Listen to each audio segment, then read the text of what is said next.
Hello everyone, इस video में हम लोग बात करेंगे मल्टी स्क्रिप्ट के बारे में। देखिए, अगर आपने कभी मॉड्यूल का नाम सुना है या फिर रिएक्ट का नाम सुना है तो ये थोड़ा सा इजी होगा समझना आपके लिए। अगर आपने नहीं भी सुना है तो कोई दिक्कत नहीं है, ठीक है। अब देखिए, मॉड्यूल या फिर रिएक्ट, अगर आपने कभी एप्लीकेशन बनाया होगा तो वहां पे क्या होता है, मल्टीपल फाइल्स हो रहे होते हैं, ठीक है। मल्टीपल फाइल्स हो रहे होते हैं। अब मल्टीपल फाइल क्यों होते हैं वहां पे? ताकि आपका काम आसान बन जाए, ठीक है। जैसे सपोज आपने एक कोई वेबसाइट बनाया जिसमें कैलकुलेटर जो है वो एक वेबसाइट का पार्ट है। तो जो भी कैलकुलेटर से रिलेटेड फंक्शन है वो क्या करोगे, आप एक फाइल में रख दोगे। जैसे ऐड फंक्शन उसमें रख दिया आपने उस फाइल में, सब्सट्रैक्ट फंक्शन रख दिया, मल्टीप्लिकेशन डिवाइड ये सब आपने रख दिया, ठीक है। तो होता क्या है कि जब हम लोग प्रोजेक्ट बनाते हैं, कोड करते हैं, तो धीरे धीरे क्या होता है, कोड बेस बड़ा होता है, ठीक है। अब एक ही फाइल में बहुत ज्यादा कोड हो तो बहुत दिक्कत होता है, मेंटेन करना बहुत मुश्किल हो जाता है। अगर एक ही फाइल में तीन चार लोग कोड लिख रहे हैं तो कन्फ्लिक्ट आने का चांस बहुत है, ठीक है। तो हम क्या करते हैं कि मल्टीपल फाइल में कोड को ब्रेक कर देते हैं, ठीक है। मल्टीपल फाइल में ब्रेक कर देंगे तो क्या होगा, इजी टू मेंटेन होगा, ठीक है। जैसे हमें ढूंढना है कि कैलकुलेटर से रिलेटेड जो भी फंक्शन है वो हमें ढूंढना है, तो सीधा जाएंगे कैलकुलेटर फाइल सर्च करेंगे, ठीक है। एंड वो हमें मिल जाएगा, ठीक है। कैलकुलेटर फाइल ढूंढेंगे उसके अंदर सारा फंक्शन मिल जाएगा। तो ये मेंटेन करना इजी होता है, ठीक है। दूसरा कि अगर डिफरेंट फाइल है तो अगर मल्टीपल लोग उस पर काम कर रहे हैं तो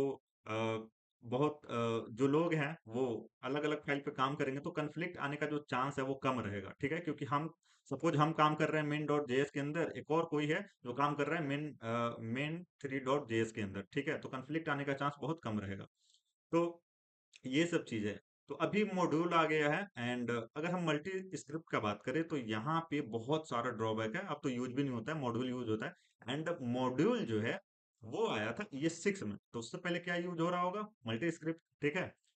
तो समझते हैं कि क्या दिक्कत है मल्टी स्क्रिप्ट में, ठीक है।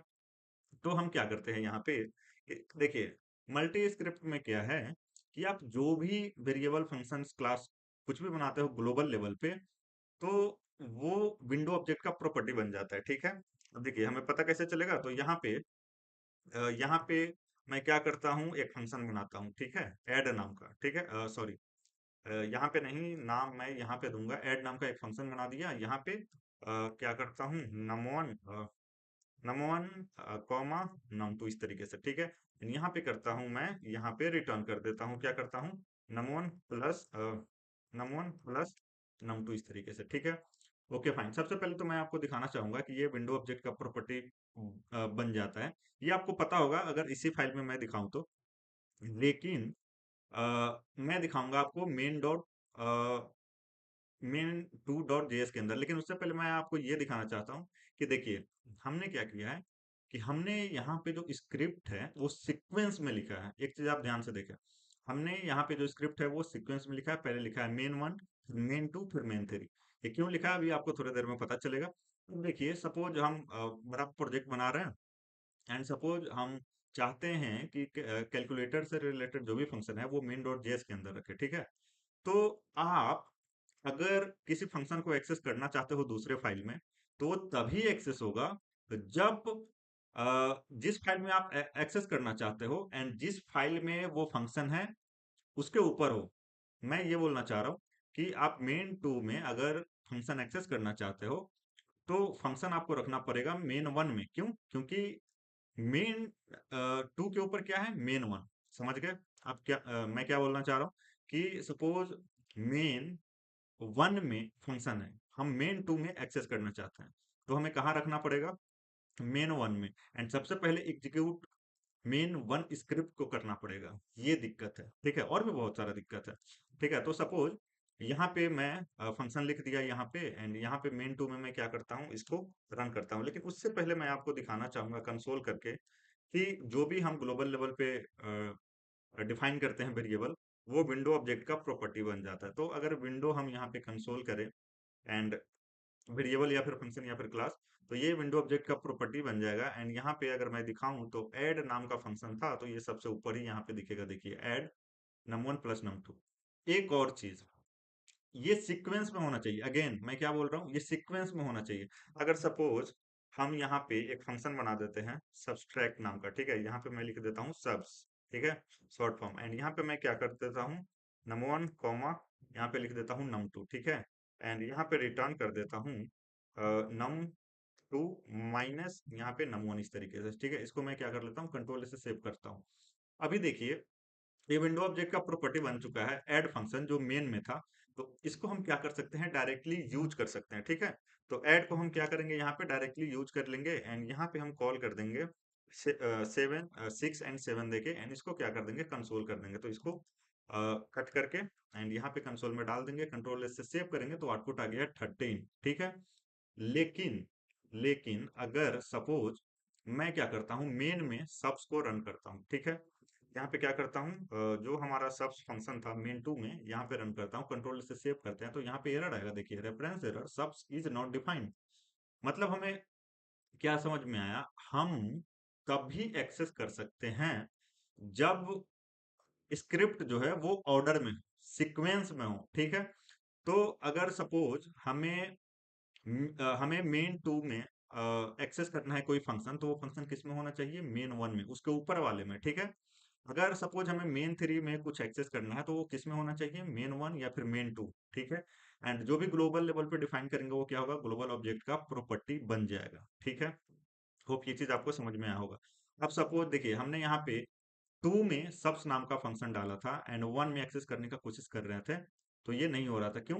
क्योंकि देखिए, सबसे पहले मेन वन लोड हो रहा होगा, ठीक है, ये पूरा रन हो जाएगा, उसके बाद मेन टू, ठीक है। अब इसमें जब ये रन हो रहा होगा, तब इसको सबस जो फंक्शन है वो मिला ही नहीं होगा। देखिए, ये जो मेन के अंदर जो सबस फंक्शन है, ये जब रन हो रहा होगा तो इसको मिला ही नहीं होगा, ठीक है। एंड यहाँ पे हम क्या कर रहे हैं, हम सीक्वेंस में रन कर रहे हैं, जैसे पहले इसको रन किए, अब इसमें जो भी ग्लोबल लेवल पे वेरिएबल फंक्शंस होगा, वो विंडो ऑब्जेक्ट का प्रॉपर्टी बन जाएगा, अगेन ये भी बन जाएगा, ये भी बन जाएगा, तो ये सीक्वेंस में रन हो रहा है, ठीक है। तो इसमें जो भी वेरिएबल फंक्शन है, ग्लोबल ऑब्जेक्ट का प्रॉपर्टी बन गया, मेन टू में एक्सेस करेंगे तो रन होगा, मेन थ्री में एक्सेस करेंगे तो रन होगा, ठीक है। तो होप ये चीज आपको समझ में आ रहा है, सीक्वेंस में, ठीक है। तो अब देखिए, यहाँ पे हमने क्या किया है, मेन में सबस को रन किया है, इसको मैं कट कर लेता हूँ, मेन थ्री में आ जाता हूँ, एंड यहाँ पे क्या करता हूँ, इसको रन करूंगा। तो कंसोल लगा लूंगा एंड सबस को रन कर दूंगा, एंड यहाँ पे पास कर दूंगा 2,1, कंट्रोल इसे सेव करेंगे। तो यहाँ पे सबस, अच्छा, यहाँ पे हमने सेव नहीं किया है, तो कंट्रोल से सेव कर लेते हैं। एंड यहाँ पे अब देखिए, तो हमने मेन थ्री में सबस को कंसोल किया है, तो यहाँ पे क्या आ गया है, -1, ठीक है, सब्सट्रैक्ट हो गया। तो होप ये चीज आपको समझ में आया होगा। अब देखिए, मेन वन में क्या है, ऐड है, ठीक है। एंड मेन टू में हम क्या कर रहे हैं, एक्सेस कर रहे हैं, ठीक है। हम इसको ऐड वाला जो है, इसको मेन थ्री में भी कर सकते हैं, ठीक है। कंट्रोल जेड करके मैं कॉपी करूंगा, इसको सेव कर दूंगा, एंड मेन थ्री में भी यहाँ पे क्या करूंगा, कंट्रोल एस से सेव कर दूंगा। एंड देखिए, मेन थ्री में भी यहाँ पे 6 7 हमने पास किया ऐड में, एंड यहाँ पे आउटपुट 13 आया है। तो होप ये चीज समझ में आ रहा होगा, होगा आपको, कि ये कैसे काम कर रहा है मल्टीपल स्क्रिप्ट जो है, ठीक है। अब इसमें इशू बहुत सारा है, ठीक है। तो इसका ड्रॉबैक देखते हैं, ठीक है। इसमें ज्यादा कुछ नहीं था, ठीक है, जस्ट आपके जानकारी के लिए मैंने बता दिया, ठीक है। एंड यहाँ पे इसका ड्रॉबैक जानते हैं एक एक चीज। यहाँ पे देखिए, यहाँ पे लिखा गया है कि many HTTP request slow page due to network and connection overhead. देखिए, होता क्या है, अगर नेटवर्क टैब पे मैं यहाँ पे आऊँ, देखिए, यहाँ पे सारा चीज आपका लोड होता है, ठीक है, ब्राउजर लोड करता है, रीड करता है इसको, ठीक है। तो अगर मैं रिफ्रेश करूं, तो यहाँ पे देखिए, main one, main two, main three, ये सारा क्या हो रहा है, लोड हो रहा है, ठीक है। एंड ये अगर यहाँ पे मैं आपको दिखाऊं, तो ये एचटीटीपी रिक्वेस्ट यहाँ पे भेज रहा है, ठीक है, सेंड कर रहा है। तो लोड होने में टाइम लगेगा, ठीक है, स्क्रिप्ट लोड होने में टाइम लगेगा, एंड लोड होने में टाइम लगेगा, तो आपका वेबसाइट क्या होगा, स्लो होगा, ठीक है। पहला ड्रॉबैक। उसके बाद harder to manage script dependency load, ठीक है। देखिए, यहाँ पे हमें ये चीज का, ये बहुत ज्यादा हेक्टिक है कि हमें ऑर्डर ध्यान रखना पड़ेगा, ठीक है। हमें किसको पहले रन करवाना है, अब यूज करने के लिए सपोज यहाँ पे जो ऑर्डर है, ये बहुत बड़ा हेक्टिक है, किसको पहले कौन सा स्क्रिप्ट पहले देना है। अगर आप सपोज आपने आपने फंक्शन दिया है मेन वन में, ठीक है, एंड मेन टू में एक्सेस कर रहे हैं, एंड आप क्या कर रहे हैं कि मेन टू को पहले लोड कर रहे हैं, तो एरर आ जाएगा, ठीक है। तो सीक्वेंस यहाँ पे ध्यान देना होता है, एंड ये बहुत बड़ा हेक्टिक है, अगेन मैं बोल रहा हूँ। तो वही यहाँ पे लिखा गया डिपेंडेंस, यहाँ पे डिपेंडेंसी है, ठीक है। And global name space pollution, ठीक है। जैसे सपोज मैं यहाँ पे क्या कर रहा हूँ कि सपोज यहाँ पे एक मैं वेरिएबल बनाता हूँ। यहाँ पे एक मैं वेरिएबल बनाता हूँ वेर, यहाँ पे सपोज क्या नाम ले लूँ, यहाँ पे ले लूँ नेम नहीं लेता हूँ, यहाँ पे मैं ले लेता हूँ सिटी इक्वल टू, यहाँ पे मैं डाल देता हूँ डेली, ठीक है। सिटी में मैं डेली डेली डाल दिया यहाँ पे, ठीक है। अब यहाँ पे मैं क्या करता हूँ, टू में यहाँ पे एक और वेरिएबल दे देता हूँ, यहाँ पे दे देता हूँ वेर, एंड यहाँ पे दे देता हूँ सिटी, एंड यहाँ पे मैं इस टाइम गुरुग्राम डाल देता हूँ, ठीक है। गुरुग्राम कंट्रोल से सेव करते हैं। एंड इसको अगर हम कंसोल करेंगे तो यहाँ पे देखिए वेरिएबल या फिर फंक्शंस कोल कोलाइड हो रहा है, ठीक है। यहाँ पे कोलिजन हो रहा है, ठीक है। कोलाइड करेगा, कोलिजन होगा। तो वही यहाँ पे लिखा गया है, ठीक है, कि ग्लोबल नेम स्पेस पॉल्यूशन, ठीक है। ग्लोबल लेवल पे जो भी वेरिएबल एंड फंक्शंस होंगे उसमें कोलिजन होगा। Risk of name collision variable functions from different script overriding each other, ठीक है। तो ये दिक्कत है, ठीक है। अगर आप सेम फंक्शन का नाम दे देते हो, वेरिएबल का नाम दे देते हो, तो फिर क्या होगा, दिक्कत होगा, ठीक है। सपोज आपने क्या किया कि अ, आप सपोज यहाँ पे आपने गुरुग्राम दे दिया मेन टू में, मेन वन में आपने यहाँ पे डेली दे दिया। अब आप मेन थ्री में एक्सेस कर रहे हो उस वेरिएबल को, एंड आप ये सोच रहे हो कि आपको जो मेन वन में डेली लिखा है वो मिले, लेकिन अगर आप मेन थ्री में एक्सेस करोगे, जैसे मैं आपको दिखा देता हूँ, तो आपको क्या मिलेगा, ओवरराइड हो चुका होगा गुरुग्राम से। तो आपको अगर मैं सिटी एक्सेस करके दिखाऊं तो क्या मिलेगा, गुरुग्राम मिलेगा आपको कंसोल में। तो यहाँ पे अगर मैं आऊँ तो यहाँ पे गुरुग्राम मिलेगा। तो होप ये चीज आपको समझ में आया होगा, ठीक है। अब ये देखिए यहाँ पे क्या लिखा गया है, increase latency and slower perceived performance, user waits longer before page become interactive. अब बहुत सारा अगर स्क्रिप्ट हो जाता है तो अगेन आपका वेबसाइट स्लो होगा, यूजर को वेट करना पड़ेगा, और भी बहुत सारा ड्रॉबैक है, लेकिन आपके जानकारी के लिए ये मैंने आपको बता दिया, ठीक है। आजकल लोग मॉड्यूल यूज यूज करते हैं, लेकिन एक एक चीज पता होना चाहिए कि अगर क्या हो, मल्टीपल स्क्रिप्ट लोड हो तो, ठीक है। तो होप आपको समझ में आया होगा। कोई डाउट है कमेंट कीजिए, मिलते हैं नेक्स्ट वीडियो में। पहली बार देख रहे हो तो सब्सक्राइब कर लीजिए। मिलते हैं नेक्स्ट वीडियो में। Thank you, bye, take care.